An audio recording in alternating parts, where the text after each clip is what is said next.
मेरी शादी को अभी 2 दिन ही गुजरे थे। मेरे ससुर ने मुझे आवाज़ देकर पुकारा।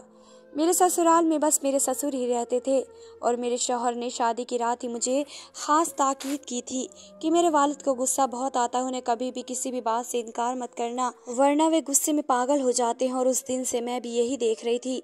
जब भी वे मेरे शौहर फुरकान को एक आवाज़ देते, मेरे शौहर की तो जैसे रंगत ही उड़ जाती थी, होश आवाज़ उड़ने लगते थे। फौरन से कमरे से बाहर निकल जाते अपने शौहर की बदहवासी देखकर। मेरे दिल में भी ससुर का बड़ा रोग था। गुस्से में तो वे वाकई रहते थे। शादी के 2 दिन ही गुजरे थे। तीसरा दिन था कि जब सुबह ही सुबह फुरकान ने मुझसे कहा कि आज हम सीवीयू घूमने जाते हैं। मैं भी खुश थी, लेकिन उसी वक्त मेरे ससुर ने फुरकान को पुकारा तो वह फौरन कमरे से बाहर चला गया। बाहर से मुझे अपने ससुर के चीखने चिल्लाने की आवाज़ आ रही थी। वे कह रहे थे कि 2 दिन शादी के हंगामे गुजार कर तुम्हें एहसास भी है कि फैक्ट्री में तुम्हारे ना होने की वजह से कितना नुकसान हो सकता है, और आज फिर तुम छुट्टी करके बैठ गए हो। अभी के अभी फैक्ट्री पहुंचो, तमाम वर्कर्स के सर पर खड़े हो ताकि वे ठीक से काम करें। तुम्हारी शादी मैंने इसलिए नहीं की थी कि तुम कमरे में घुस कर बैठे रहो, और अपनी बीवी से भी कहो कि किचन की जिम्मेदारी संभाले। यहाँ कोई और औरत तो नहीं है जो उसके नाज नखरे उठाएगी। यह सुनकर मुझे गुस्सा तो बहुत आया था। अभी 2 दिन ही तो हुए थे हमारी शादी को, और उन 2 दिनों में भी नाश्ता मैं ही बना कर दे रही थी, जिस पर मेरे ससुर कई नुक्स निकाल चुके थे। लेकिन फुरकान ने मुझे बड़े प्यार मोहब्बत से समझाया कि अब्बा की बात का बुरा मत मनाना। 2 दिन तो मैं इसी शशुपंच में मुब्तला थी कि ससुर का मिजाज आखिर ऐसा क्यों है, लेकिन आज तो शोर शराबा मेरे ससुर ने मचाया था। मैं तो मजीद घबरा के रह गई। फुरकान जब कमरे में दाखिल हुए तो उनका चेहरा बुझा हुआ था। कहने लगे, माजर चाहता हूँ, मुझे फैक्ट्री जाना पड़ेगा। मैंने कहा, कोई बात नहीं, काम पहले है, समंदर हम फिर कभी चले जाएंगे। मैंने भी एतराज़ नहीं किया था। फुरकान तो फौरन फैक्ट्री चला गया। मैं किचन में आकर बेदिली से बर्तन धोने लगी। शादी के तीसरे दिन मैंने ही खाना बनाया, घर के सारे काम भी किए। मेरे ससुर ने मुलाजिम को जवाब दे दिया। कहते थे कि जब बहू घर आएगी तो सफाई भी वही करेगी। मैंने पूरे घर की सफाई कर ली थक हार कर। अब मैं अपने कमरे में आराम करने के लिए जाने लगी तो मेरे ससुर ने मुझे आवाज़ दी। वे अपने कमरे में बैठे थे। मैंने सर पर अच्छी तरह से दुपट्टा ओढ़ा, लेकिन दुपट्टा रेशमी था, इसलिए जब अपने ससुर के कमरे में गई तो मैंने पूछा, जी अब्बा जी कुछ चाहिए आपको? उन्होंने मुझे सर से पैर तक बड़े गौर से देखा, फिर अजीब से अंदाज से अपने खुशक होठों पर जुबान फेरी कहने लगे, दूध पीना है। ये सुनकर मुझे सबसे पहले अपने दुपट्टे का ख्याल आया, क्योंकि मेरे सीने से दुपट्टा सिरक चुका था। मैंने फ़ौरन से अपना दुपट्टा दुरुस्त किया और कमरे से बाहर आ गई। मुझे अपने ससुर की यह हरकत अजीब लगी थी। ससुर तो बाप की जगह होता है और बाप कभी भी बेटियों को सर से पाँव तक नहीं देखता। मैं फ़ौरन से किचन में आ गई। मेरा दिल ज़ोर ज़ोर से धड़क रहा था। मुझे बड़ा अजीब सा लग रहा था। मैंने फ्रिज खोला, दूध का गिलास भर के दुपट्टा अच्छी तरह से खुद पर लपेट कर अपने ससुर के कमरे में आ गई। साइड टेबल पर दूध का गिलास रख दिया। इससे पहले कि मैं कमरे से बाहर जाती, मुझसे कहने लगे कि मैं थोड़ी देर मेरे पास भी बैठकर बात कर लिया करो। घर में अब तुम्हारे अलावा तो कोई होता नहीं है, मैं पूरा दिन अकेला बैठकर बोर हो जाता हूँ। ये सुनकर मैं परेशान सी हो गई। मेरे ससुर के कमरे में सिर्फ एक बेड था, अलमारी थी, बैठने के लिए अलग से कोई कुर्सी नहीं थी, इसलिए मुझे मजबूरन बेड के किनारे पर ही बैठना पड़ा। वे मुझसे इधर उधर की बातें करने लगे, लेकिन जैसे ही उन्होंने दूध का गिलास पकड़कर मुंह को लगाया तो फौरन से पीछे हटा लिया। कहने लगे, इतना ठंडा दूध ये मैं नहीं पी सकता, मुझे तो गर्म गर्म दूध पसंद है। ये कहते हुए फिर उनकी नज़रें मेरे चेहरे से होती हुई मेरे पूरे बदन पर सफ़र करने लगी। उनकी नज़र में न जाने ऐसा क्या था कि मैं उलझन का शिकार होने लगी। मेरे हाथों में तरी सी उतरने लगी, चेहरे पर पसीने के कतरे नमूद होने लगे। कहने लगे, जाओ इसे गर्म करके ला दो। मैंने दूध का गिलास पकड़ा और भागती हुई खड़ी हो गई।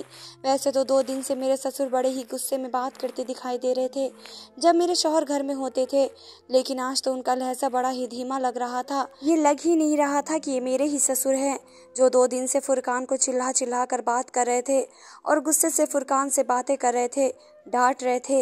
मैंने दूध को पतीली में डालकर ज़रा सा गर्म किया, फिर से गिलास में डालकर अपने ससुर के पास आ गई।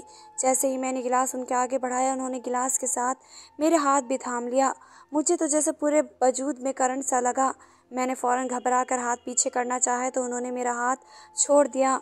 मैं कमरे से बाहर जाने लगी तो कहने लगे, अरे बाहर कहाँ जा रही हो, यहाँ बैठो ना मेरे पास, मुझसे बातें किया करो। ये तन्हाई का नाक तो मुझे अब और भी ज़्यादा डसने लगा है। यह कहकर उन्होंने ठंडी आह भरी। मुझे तो उनकी ये बात सुनकर अजीब सा महसूस होने लगा। फिर कहने लगे, तुमने अपनी शादी के अगले रोज़ फिरोज़ी रंग का फैंसी जोड़ा पहना था, बड़ा जच रहा था तुम पर, आज शाम को वही पहन लेना। ये सुनकर भी मुझे बुरा लगा। ये फरमाइश फुरकान को मुझसे करनी चाहिए थी, ना कि मेरे ससुर को। अब तो मेरे ससुर ने रोज़ का तमाशा पकड़ लिया था। जब फुरकान फैक्ट्री जाता तो मेरे ससुर मुझे अपने कमरे में बुला लेते, मुझे अजीब नज़रों से देखते, बार बार अपने खुशक होठों पर ज़बान फेरने लगते। फिर कहते, मुझे दूध पीना है, मुझे दूध ला कर दो। मैं दूध का गिलास लेकर जाती तो मेरा हाथ पकड़ लेते, कहते, मेरे पास बैठकर मुझसे बातें किया करो। मैं भला क्या कर सकती थी, मैं काम के बहाने बहाने लगती थी। मुझे खाना बनाना है, बर्तन धोने हैं। असल में मुझे ये सब अच्छा नहीं लगता था। अब मेरा दिल बेचैन सा होने लगा था। सोच रही थी कि मुझे फुरकान से बात करनी चाहिए, लेकिन कैसे करती। वह तो अपने बाप के सामने कांपता था, एक लफ्ज़ नहीं कहता था, सर झुकाए अब्बा जी कहता रहता था। मैं किचन का काम कर रही थी कि मेरे ससुर अचानक से किचन में आ गए और फिर जो कुछ मेरे साथ किया। मैं अपनी इज्जत बचाकर अपने कमरे में चली गई। अपने कमरे का दरवाज़ा भी बंद कर दिया, कुंडी लगा दी।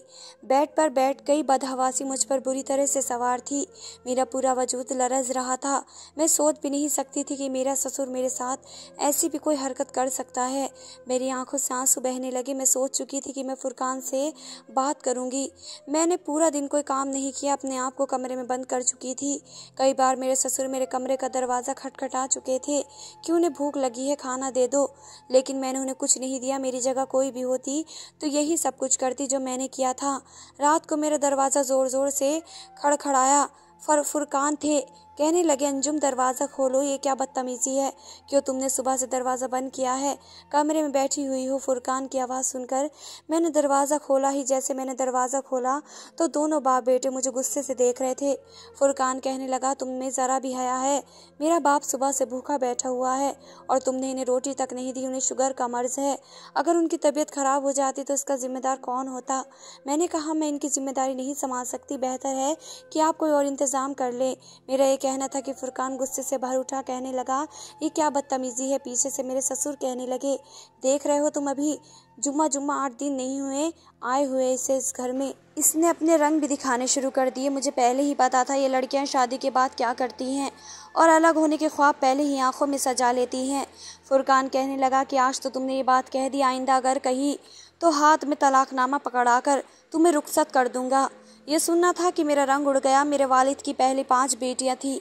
वह सफ़ेद पोश इंसान थे। बड़ी मुश्किल से दहेज इकट्ठा करके एक बेटी की शादी कर रहे थे। मेरी माँ भी मुझे रुखसती के वक्त कह चुकी थी कि कभी भी लड़कर हमारे घर पर मत आना, अपने शौहर और ससुर की हर बात मानना, अपना घर बसाने की कोशिश करना।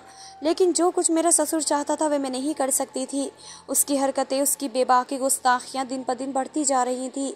उस वक्त फुरकान जितने गुस्से में थे, मैंने उन्हें सच बताती तो वे यकीनन मुझे ही झूठा कह देते। मैंने कोई जवाब नहीं दिया, जाकर बेड पर बैठ गई। मेरे ससुर कहने लगे, फुरकान इसको आखिरी बात समझा दो, इसका दिमाग दुरुस्त कर दो, वरना मैं फिर इसकी माँ से जाकर बात करूँगा, इसके बाप से कहूँगा कि संभाले अपनी बेटी को। ये कहकर वे गुस्से से चले गए। मैंने एक गुस्सेल नज़र अपने पति पर डाली। फुरकान कहने लगे, मसला क्या है तुम्हारे साथ, तुम्हारे सर पर कौन से 10 अफराद का बोझ है जो तुमसे संभाला नहीं जाता। अरे मेरा एक ही तो बाप है ना, माँ है, कोई ना बहन है, भाई। ऐसी ज़िंदगी तो लड़कियां ख्वाहिश करती हैं जहाँ उनके सर पर कोई जिम्मेदारी ना हो। मैंने कहा कि काश मेरी सास और देवर और ननंदे होती तो आज मैं इन मसाइल से ना गुजर रही होती जिनसे अब गुजर रही हूँ। मेरी बात पर वे मुझे गुस्से से देख रहे थे।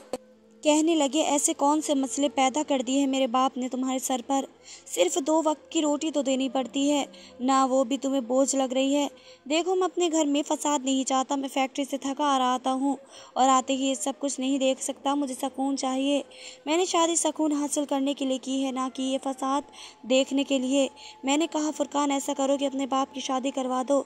मेरा यह कहना था कि एक जोरदार थप्पड़ फुरकान ने मेरे मुँह पर मारा। कहने लगा, शर्म नहीं आती तुम्हें ऐसी बात करते हुए, ये बाप की उम्र है, शादी किए क्या। मेरे बाप की तो 2 रोटियां भी तुम पर इतनी बोझ बन गई हैं जो तुम्हें पकानी भारी लग रही हैं। मैंने कहा, तुम मेरी बात नहीं समझ रहे। वह कहने लगा, ये कौन सी बात है, जिसे मैं ना समझूं? बेतुकी सी बात है, मेरे बाप की उम्र 70 साल है, कब्र में पाँव हैं, शुगर ब्लड प्रेशर के मरीज़ हैं, और तुम चाहती हो कि इस उम्र में मेरा बाप एक औरत की जिम्मेदारी संभाले।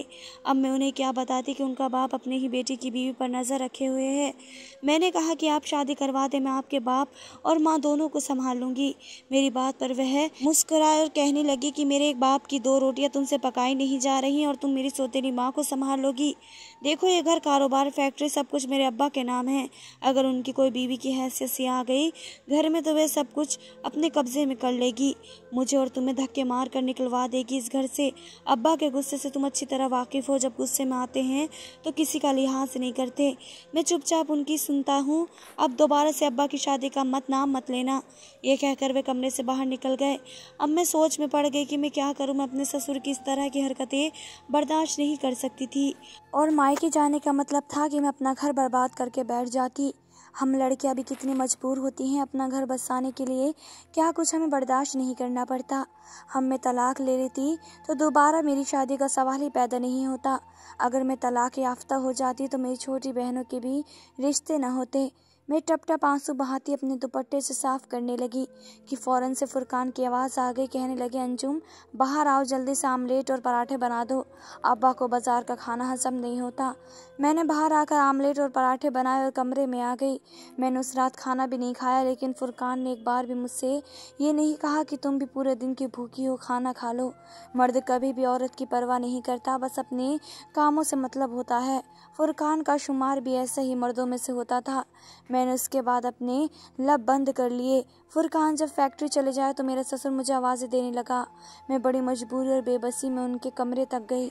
वो हंसने लगी। तुम क्या समझती थी तुम्हारे हुस्न का जादू मेरे बेटे के सर पर चढ़ गया होगा और तुम्हारी खातिर वे मुझे छोड़ देगा, मुझसे अलग होकर तुम्हें एक अलग घर लेकर देगा। अपनी सोच को बदल लो तो बेहतर है। मैंने उस पर अच्छी तरह से काट रखे हैं। वो चाह कर भी ऐसा नहीं कर सकता, और ना ही तुम जा सकती हो। मैंने इसलिए किसी अमीर घराने की लड़की से अपने बेटे की शादी नहीं की, कहीं वे मेरे बेटे को उड़ा कर न ले जाए।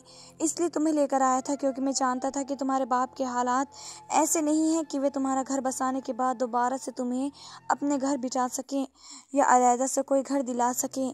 अब अगर तुम चाहती हो कि तुम्हारी ज़िंदगी आसान हो तो तुम वही करो जो मैं तुम्हें कहूँगा।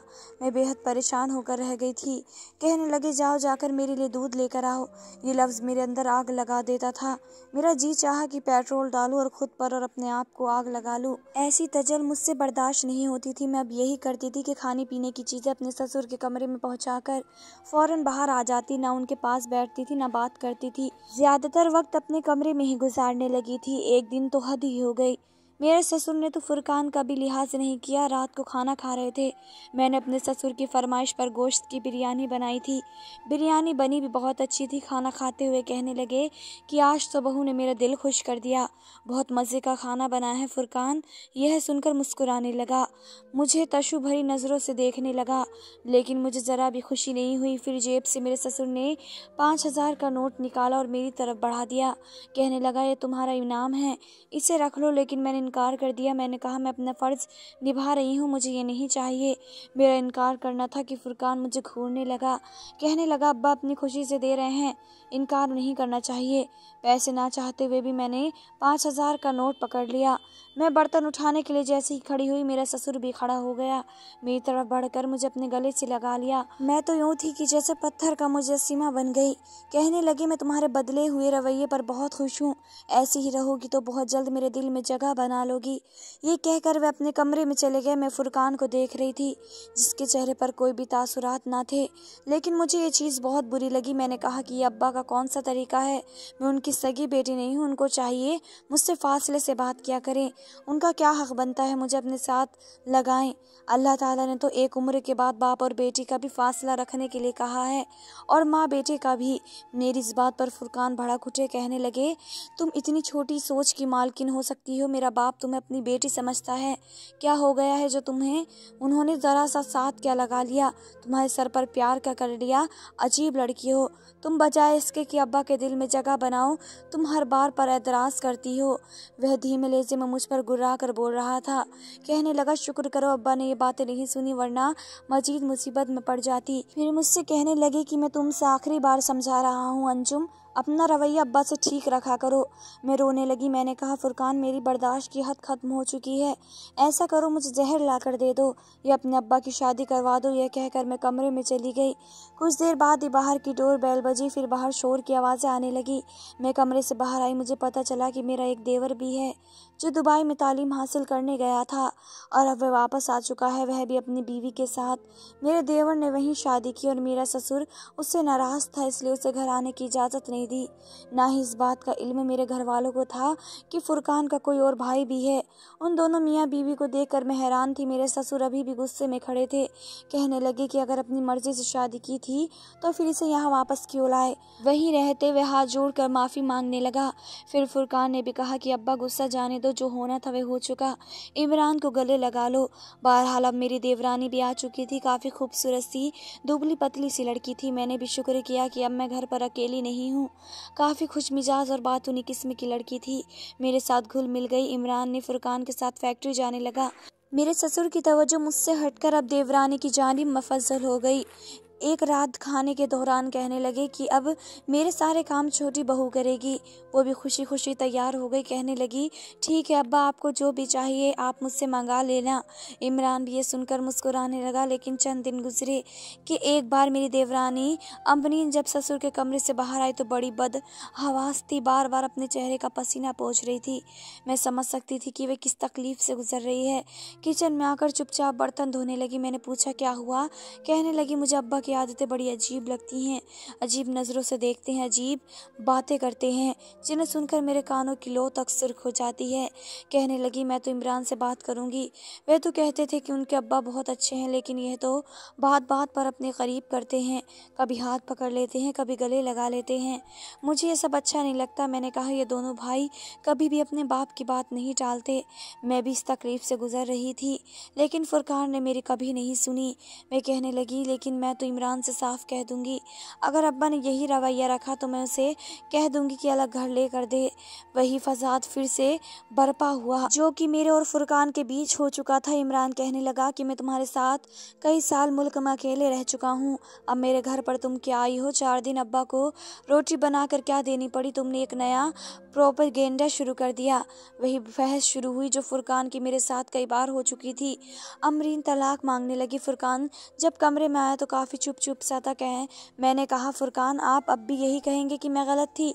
जो शिकायत मुझे अब्बा से थी आज वही अमरीन को भी है। इसका मतलब कि कहीं ना कहीं तो अब्बा भी गलत हैं। मैं आपसे सच कह रही थी, उन्हें एक बीवी की ज़रूरत है।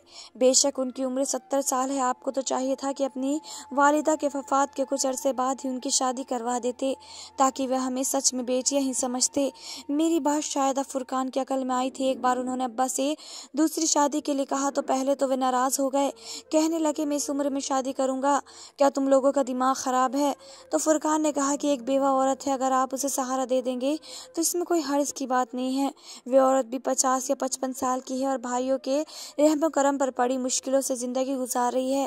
पहले तो अब्बा ने नखरे दिखाए, लेकिन फिर 2-4 दिन बाद खुद ही कहने लगे कि ठीक है, मैं उससे निकाह कर लेता हूँ। चंद दिन में ही मेरे ससुर का निकाह हो गया और उससे फ़र्क ये पड़ा कि जब घर का माहौल काफ़ी हद तक बेहतर हो चुका था। फुरकान अब मुझसे खुद कहते थे कि तुमने ठीक किया, अब्बा को एक बीवी की ही ज़रूरत थी। मेरी नई सास ससुर का बहुत ज़्यादा ख्याल रखती थी। अब मेरे ससुर की नज़रें भी हम पर बेपाकी से नहीं उठती थी। हमारे माशरे में ये चीज़ें बहुत आम हो गई हैं कि अगर बाप की उम्र ज़्यादा हो जाए तो औलाद उन्हें दूसरी शादी नहीं करने देते और एक मुसीबत खड़ी हो जाती है जिसकी वजह से ऐसी मुश्किलात का सामना आने वाली बहुओं को करना पड़ता है, जैसा कि मुझे और अम्बरीन को करना पड़ा था। धन्यवाद दोस्तों।